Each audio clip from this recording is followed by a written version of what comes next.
Good morning, Mark Soderberg with ADM Investor Services with a quick recap of today's USDA production and WASDE data. Big surprises out of the USDA today that will help shape agricultural prices moving forward. Biggest surprises were, to me, in the acres. I'll start off here. First off, in the corn, old crop ending stocks cut to 1.305 billion. That was down 35 million. At the low end of expectations, we did see another 70 million bushel bump up in old crop exports. Ethanol usage for ethanol production was cut 30 million bushels. Also, other FSI down another 5. On the new crop, acres raised nearly 2 million from what we saw just at the end of June. Harvested acres nearly 88.7 million. Average yield was raised significantly from 181 to 188.8. That was above the range of guesses. So with higher acres, higher yield, production surged 16.742 billion, up over 1 billion just from what the USDA said here in July. Big stocks, however, very big demand as well. New crop usage was raised significantly. Feed usage up 250. New crop exports up 200 million bushels to 2.875 billion. FSI was also up 95 million bushels.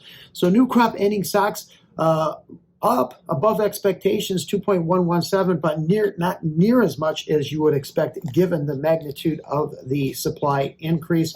No changes in South America, so I would have thought that we would have seen another bump up in the Brazilian corn production. We did not get that just yet.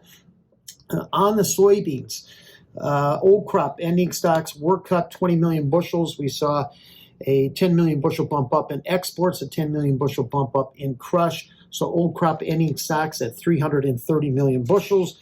They're too slightly below expectations.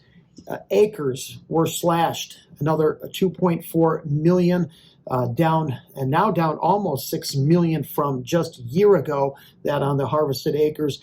Yields very strong, however, 53.6, up 1.1 from the already record yields released in July.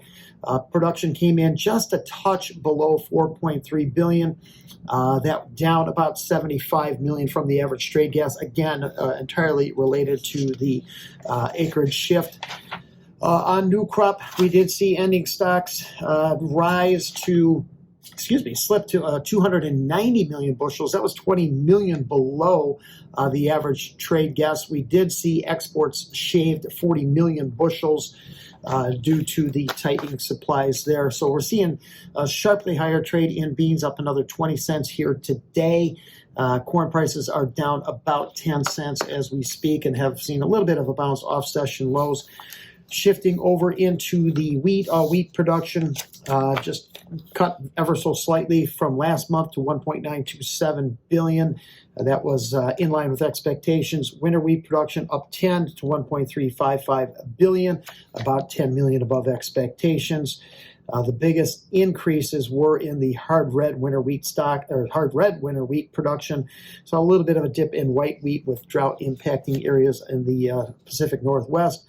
And other spring wheat, that was shaved about 20 million bushels, and that was in line with expectations, about 10 million below the average trade guess.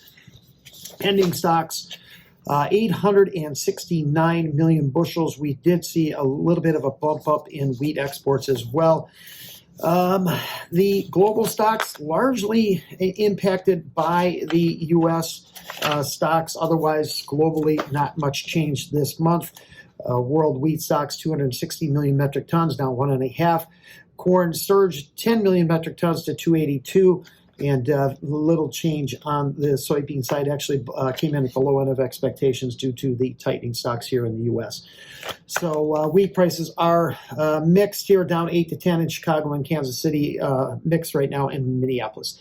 Thanks for listening. Have a great day.